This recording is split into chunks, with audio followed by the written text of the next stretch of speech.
What's going on? My name is Kyle Solkar with Solkar Media, and today I'm with Josh Hatzianis, and we're going to go over some core fundamentals to how to make money at a young age, how to keep it, how to manage it, and how to move forward with whatever it is that your venture is and what you're doing. So with that being said, I'll have Josh introduce himself really quick, go over some quick things about himself, and then we'll get rolling. What's going on, guys? My name is Josh Hatzianis. Before we even start, just want to give Kyle thanks for letting me be on this podcast here. So at a young age, I started off at a BMW store, just as a porter job, $10 an hour. Eventually, we'll talk about the past story continuing on, but eventually I made my way to sales by the time I was 18. So with that being said, like Kyle said, we're going to cover some of those topics of making a decent amount of money at a young age and how to keep it, how to move forward with it, so on and so forth. So what do you think are some core fundamentals to, I don't want to jump the gun here, but Sure. maybe somebody who has, say, bought and sold some items or made some kind of relative success, made a couple thousand, made a couple $100, what would you recommend them to do with that money? And what would you say is the best move forward, and how should they invest? How should they look at the money that they have? How should they spend it, etc.?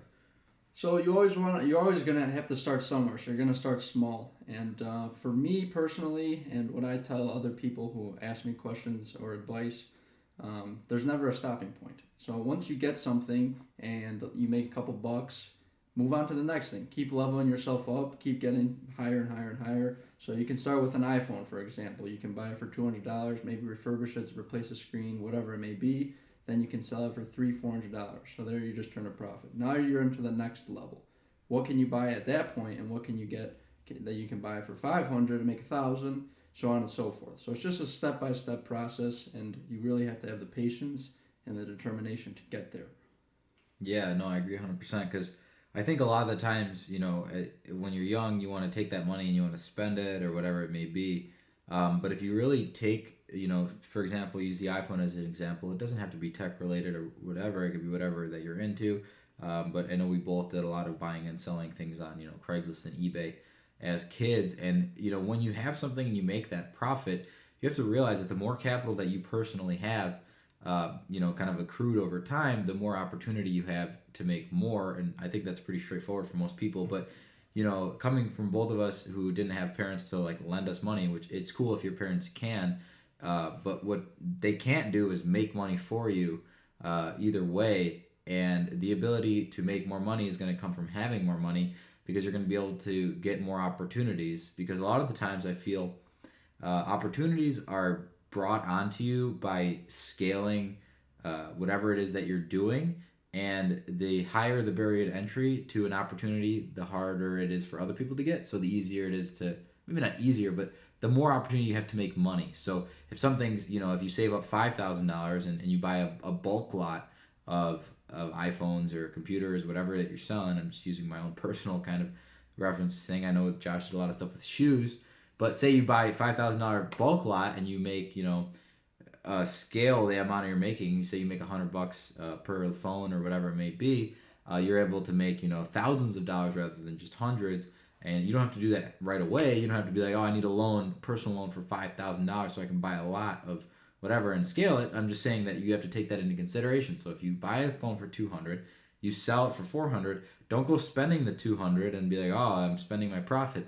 Take that $200 and then now go buy 2 more phones and then build from there, because that's going to give you the ability to have 2 more transactions to make twice the profit and to keep going that much faster. Yeah, definitely. I agree with almost everything you said there. Just to touch base on what you had slightly mentioned before with the whole shoe thing.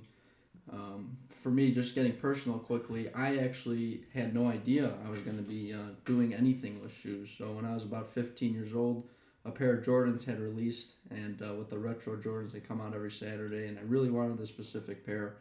Ended up buying them. They're about $220, which for me in high school was pretty expensive.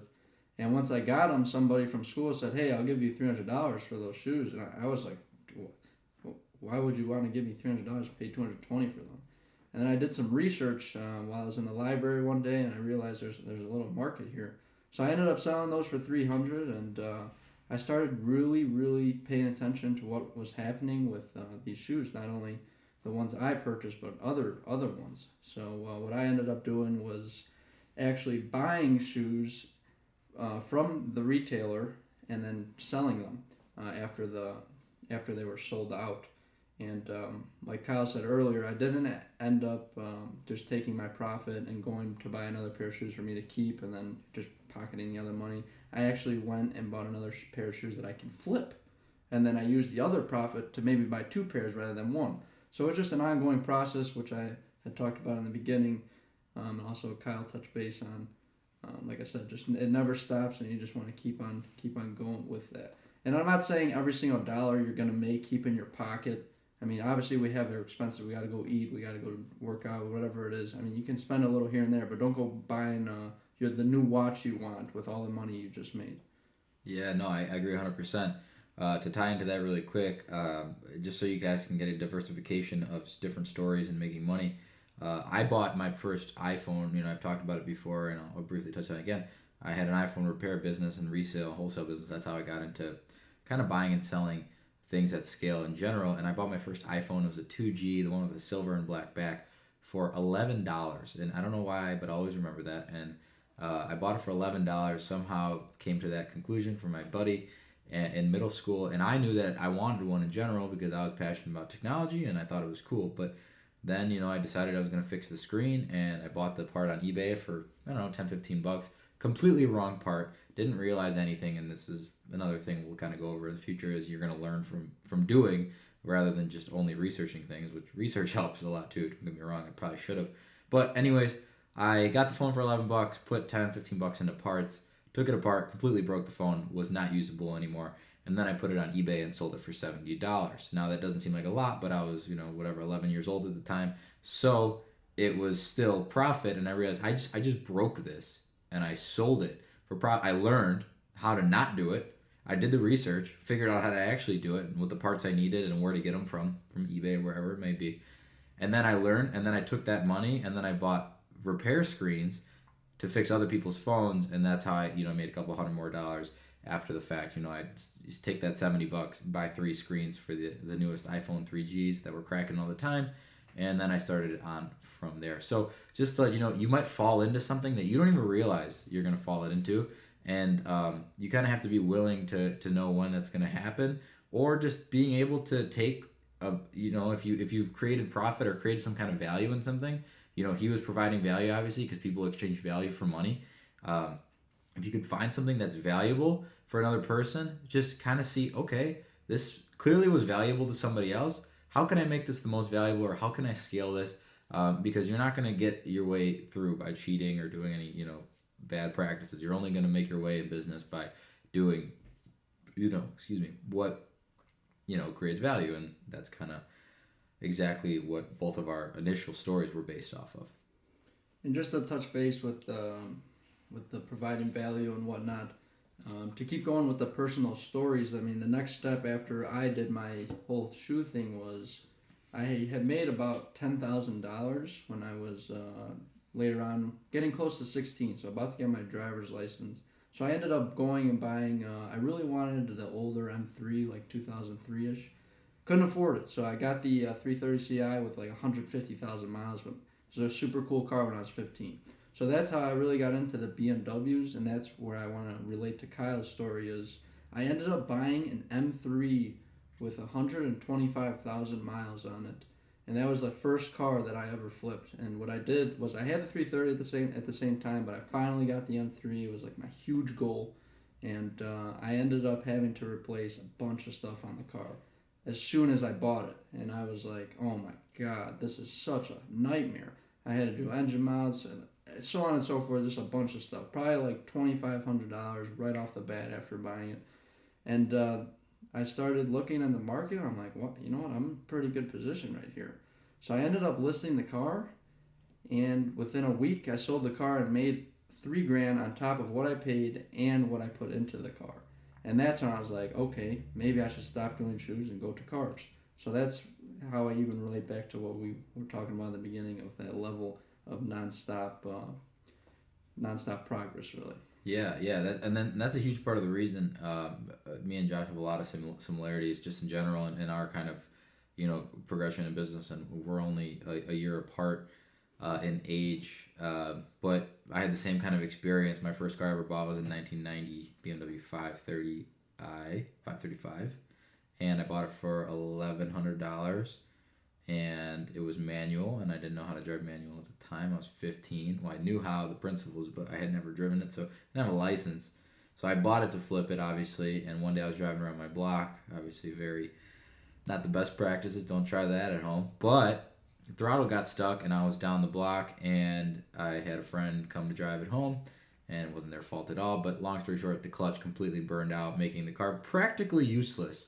So I had the car towed back home, spent money on the tow, and then put it online. And funny enough, I guess I could just break everything I touch. But funny enough, I had the car for sale, and I had people looking at it, and no one wanted to pay $1,100 for it, even what I paid, just so I could get out of it. And I was scared. First car I ever sold. Mind you, I've had over 60 cars now, bought and sold, and whatever. That was a big part of my life. But first car I ever sold, I broke it. Clutch was bad. If you know anything about cars, a bad clutch is a big deal, and it's going to cost you $500 to $1,000 at the minimum. But broke the car sitting outside of my front lawn, and I sold the car for $1,400, so $1,450. So another man's trash, another person's treasure, or whatever it may be. But I still made money on the car, including the tow, including whatever else. I cleaned the car up, I buffed it, I made it nicer, whatever. I added value like I always did, and I didn't make. That's not something to write home about. But what I am saying is that you're gonna learn through these failures, and you're gonna learn, and you're gonna get scared, and it's gonna be nervous and nerve wracking, and you're gonna take these risks. But as long as you are in a position where you're able to accept that you're going to take that risk, and you make whatever money you are making, you kind of reinvest, so you can kind of just put your best foot forward and keep a little bit on the side. Maybe, I mean, I don't know about Josh's situation. I know we've both been in similar situations. I know other people I know. It's going to be one of those things where sometimes you got to put it all on the line. Sometimes you got to spend every single dollar you have just to make sure whatever you're selling is up to par, and you got to really put yourself in that stressful situation to literally, like, I don't know, like it's like you're all in. Like at that point, like you either make the deal happen and you get rid of whatever you're dealing with, or you're kind of screwed. So that's kind of a zero option mentality that can really get you through a lot of times that you're lacking motivation. So I think we both had similar experiences to that. I don't know if you have anything. Yeah, to chime in on that with the whole stress with doing stuff like that. I mean, in the early process of trying to make some money at a young age, where it's a little bit more tough than somebody who's 30 or 40.